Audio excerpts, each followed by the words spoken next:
माननीय सभापति जी, पश्चिम एशिया में चल रहे युद्ध और उससे बनी परिस्थितियों से हम सभी परिचित हैं। मैं आज संसद के उच्च सदन के सामने और देशवासियों के सामने इन विकट परिस्थितियों पर सरकार का पक्ष साझा करने के लिए उपस्थित हुआ हूं।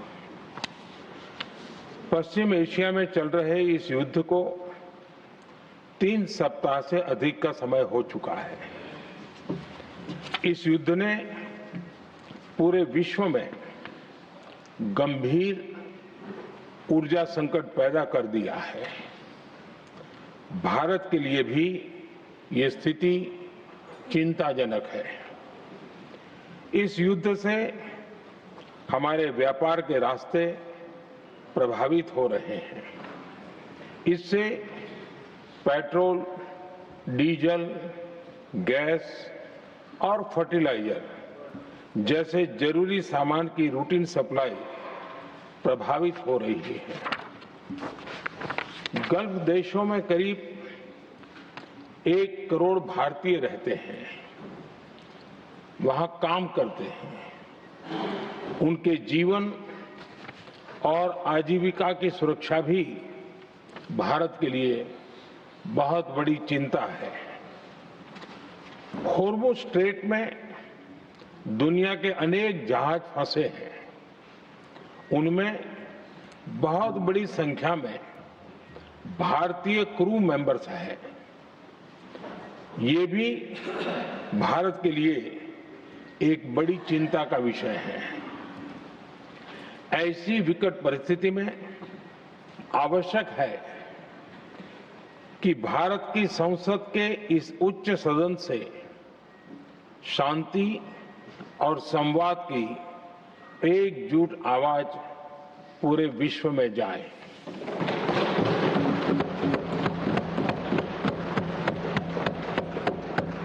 सभापति जी, युद्ध की शुरुआत के बाद से मैंने पश्चिम एशिया के ज्यादातर देशों के राष्ट्राध्यक्षों के साथ 2 राउंड फोन पर बात की है। हम गल्फ के सभी देशों के साथ लगातार संपर्क में हैं। हम ईरान, इजराइल और अमेरिका के साथ भी संपर्क में हैं। हमारा लक्ष्य डायलॉग और डिप्लोमेसी के माध्यम से क्षेत्र में शांति की बहाली का है। हमने डी एस्केलेशन और हॉर्मुज़ स्ट्रेट खोले जाने पर भी उनसे बात की है। कमर्शियल जहाजों पर हमला और हॉर्मुज़ स्ट्रेट जैसे अंतर्राष्ट्रीय जलमार्ग में रुकावट अस्वीकार्य है। भारत ने नागरिकों पर, सिविल इंफ्रास्ट्रक्चर पर, एनर्जी और ट्रांसपोर्ट से जुड़े इंफ्रास्ट्रक्चर पर हमलों का विरोध किया है। भारत डिप्लोमेसी के जरिए युद्ध के इस माहौल में भी भारतीय जहाजों के सुरक्षित आवागमन के लिए सतत प्रयास कर रहा है। भारत ने इस समस्या के समाधान के लिए संवाद का ही रास्ता सुझाया है।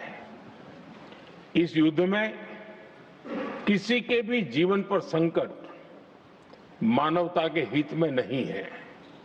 इसलिए भारत का सतत प्रयास सभी पक्षों को जल्द से जल्द शांतिपूर्ण समाधान के लिए प्रोत्साहित करने का है। सभापति जी, संकट की स्थिति में देश विदेश में भारतीयों की सुरक्षा हमारी बहुत बड़ी प्राथमिकता है।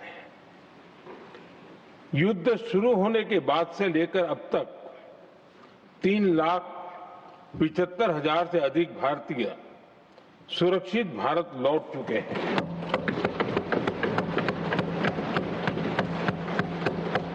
ईरान से ही अभी तक 1000 से अधिक भारतीय सुरक्षित वापस लौटे हैं। इनमें 700 से अधिक मेडिकल की पढ़ाई करने वाले युवा हैं। हमारी सरकार संकट के इस समय में पूरी संवेदनशीलता से काम कर रही है। सभी देशों ने वहां मौजूद भारतीयों की सुरक्षा का पूरा आश्वासन दिया है। हालांकि ये बहुत दुखद है कि हमलों के कारण कुछ भारतीयों की मृत्यु हुई है और कुछ घायल भी हुए हैं। ऐसे मुश्किल हालात में परिवारजनों को आवश्यक मदद दी जा रही है। जो घायल हैं, उनका बेहतर इलाज सुनिश्चित कराया जा रहा है। सभापति जी, हॉर्मुज स्ट्रेट विश्व व्यापार के सबसे बड़े रूट्स में से एक है। विशेष तौर पर कच्चे तेल, गैस और फर्टिलाइजर से जुड़ा परिवहन इस क्षेत्र से बहुत बड़ी मात्रा में होता है। युद्ध के बाद से ही हॉर्मुज स्ट्रेट में जहाजों का आना जाना बहुत चुनौतीपूर्ण हो गया है। लेकिन विपरीत परिस्थितियों के बावजूद हमारी सरकार ने संवाद से, कूटनीति के माध्यम से रास्ते बनाने का प्रयास किया है। प्रयास ये है कि जहां से भी संभव हो वहां से तेल और गैस की सप्लाई भारत पहुंचे। ऐसी हर कोशिश के नतीजे भी देश देख रहा है। बीते कुछ दिनों में दुनिया के अनेक देशों से कच्चा तेल और एलपीजी से भरे जहाज भारत आए हैं।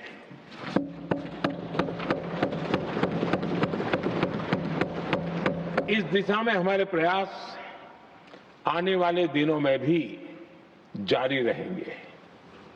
सभापति जी, भारत का प्रयास है कि तेल हो, गैस हो, फर्टिलाइजर हो, ऐसे हर जरूरी सामान से जुड़े जहाज भारत तक सुरक्षित पहुंचे। लेकिन इस युद्ध से बनी वैश्विक परिस्थितियां अगर लंबे समय तक बनी रहती है तो गंभीर दुष्परिणाम तय है। इसलिए भारत ने अपनी रेजिलियंस बढ़ाने के लिए जो भी प्रयास बीते वर्षों में किए हैं, उनको और गति दे रहा है। सभापति जी, कोई भी संकट हो, वो हमारे हौसलों और हमारे प्रयास दोनों की परीक्षा लेता है। देश ऐसे संकटों का बेहतर तरीके से सामना कर सके, इसके लिए बीते 11 वर्षों में निरंतर निर्णय लिए गए हैं। एनर्जी इंपोर्ट का डाइवर्सिफिकेशन ऐसे ही प्रयासों का हिस्सा है। पहले क्रूड ऑयल, एलएनजी, एलपीजी ऐसी एनर्जी जरूरतों के लिए 27 देशों से इंपोर्ट किया जाता था। वहीं आज भारत 41 देशों से एनर्जी इंपोर्ट करता है।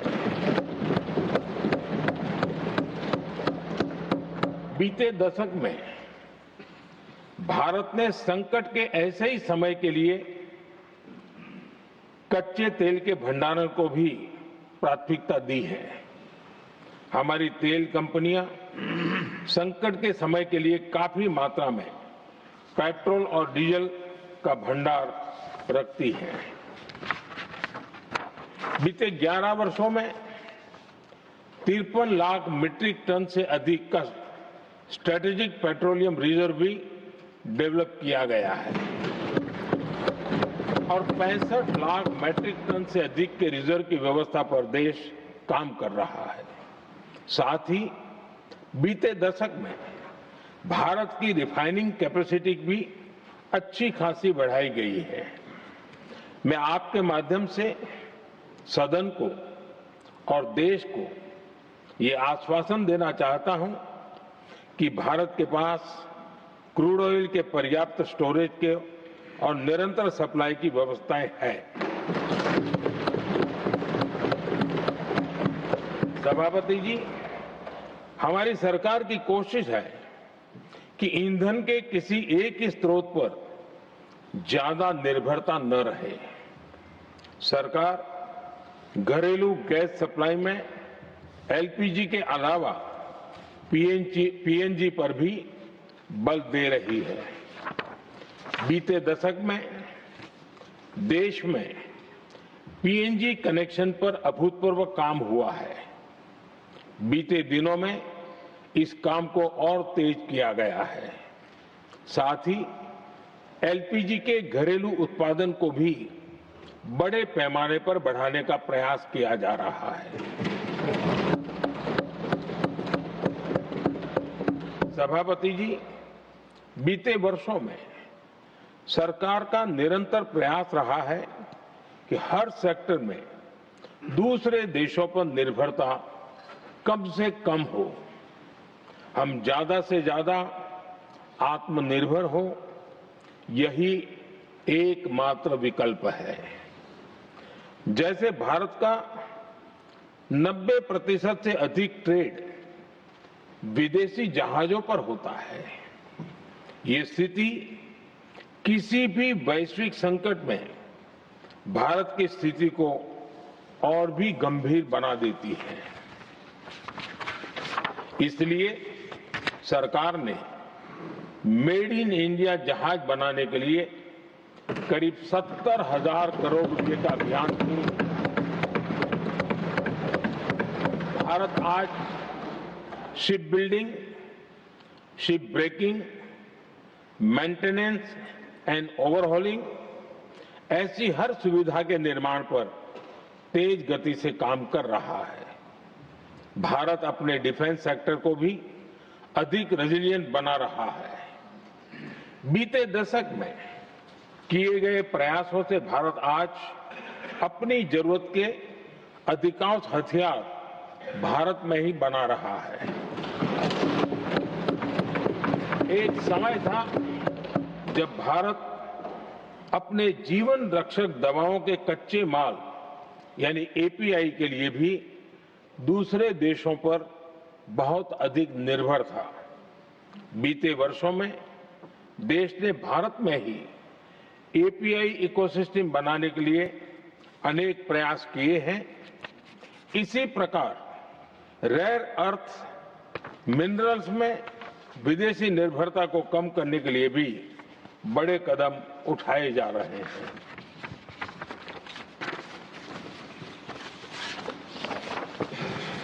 आदरणीय सभापति जी, वर्तमान संकट ने पूरी दुनिया की इकोनॉमी को हिला दिया है। अभी तक पश्चिम एशिया में जो नुकसान हुआ है उससे रिकवर होने में भी दुनिया को बहुत समय लगेगा। भारत पर इसका कम से कम दुष्प्रभाव हो, इसके लिए निरंतर प्रयास किए जा रहे हैं। हमारी इकोनॉमी के फंडामेंटल्स मजबूत हैं और सरकार पल पल बदलते हालात पर नजर रखे हुए है। सरकार इसके शॉर्ट टर्म, मीडियम टर्म और लॉन्ग टर्म ऐसे हर प्रभाव के लिए एक रणनीति के साथ काम कर रही है। भारत सरकार ने एक इंटर मिनिस्ट्रियल ग्रुप भी बनाया है। ये ग्रुप नियमित मिलता है और हमारे इंपोर्ट एक्सपोर्ट में आने वाली हर दिक्कत का आकलन करता है और ये ग्रुप आवश्यक समाधान पर भी निरंतर काम करता रहा है। जैसे कोरोना के समय में अलग अलग सेक्टर्स की चुनौतियों से निपटने के लिए एक्सपर्ट्स और ऑफिसर्स के एम्पावर्ड ग्रुप्स बने थे, वैसे ही कल ही ऐसे 7 नए एम्पावर्ड ग्रुप्स का भी गठन किया गया है। ये group supply chain, petrol diesel, fertiliser, gas, महंगाई ऐसे विषयों पर त्वरित और दूरगामी रणनीति के तहत कार्रवाई करने का काम करेंगे। मुझे पूरा भरोसा है कि साझा प्रयासों से हम परिस्थितियों का बेहतर सामना कर पाएंगे। आदरणीय सभापति जी, सरकार ये भी प्रयास कर रही है कि आने वाले बुआई के सीजन में किसानों को पर्याप्त खाद मिलती रहे। सरकार ने खाद की पर्याप्त सप्लाई के लिए आवश्यक तैयारियां की हैं। सरकार का निरंतर प्रयास है कि किसानों पर किसी भी संकट का बोझ न पड़े। मैं देश के किसानों को फिर आश्वस्त करूंगा कि सरकार हर चुनौती के समाधान के लिए उनके साथ खड़ी है।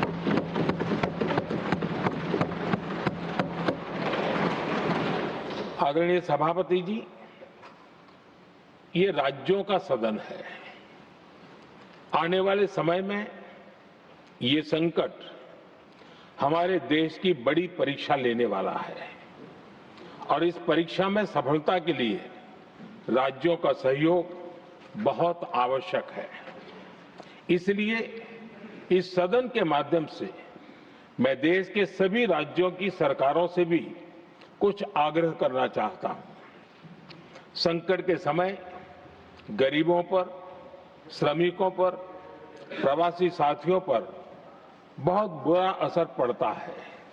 इसलिए पीएम गरीब कल्याण अन्न योजना का लाभ समय पर मिलता रहे, ये सुनिश्चित करना होगा। जहां प्रवासी श्रमिक साथी काम करते हैं, उनकी परेशानियों को दूर करने के लिए प्रोएक्टिव कदम उठाए जाएं।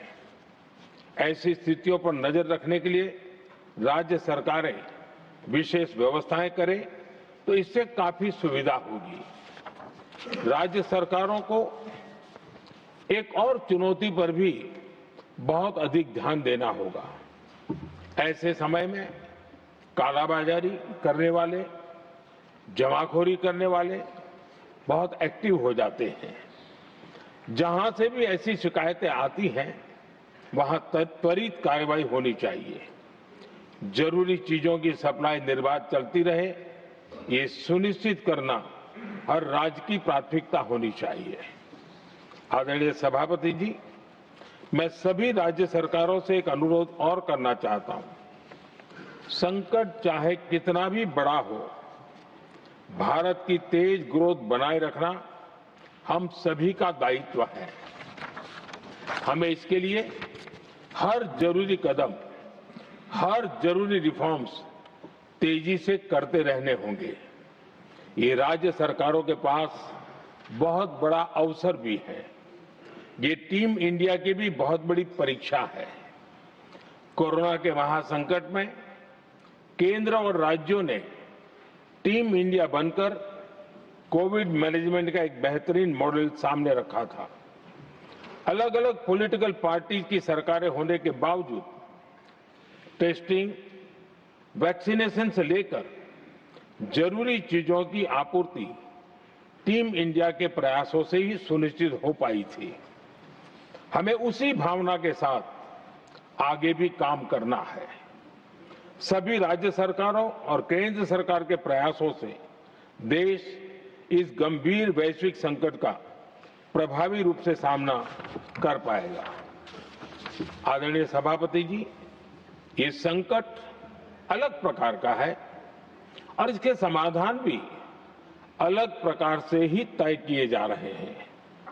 हमें धीरज के साथ, संयम के साथ, शांत मन से हर चुनौती का मुकाबला करना है।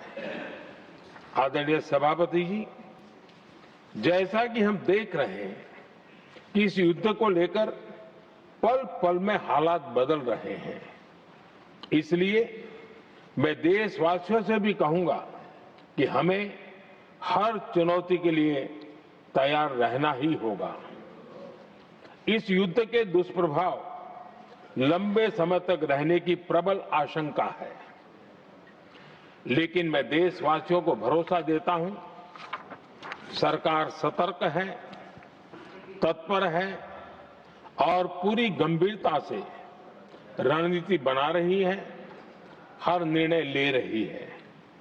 देश की जनता का हित हमारे लिए सर्वोपरि है। यही हमारी पहचान है, यही हमारी ताकत है। इसी भावना के साथ मैं अपना वक्तव्य समाप्त करता हूं। बहुत बहुत धन्यवाद।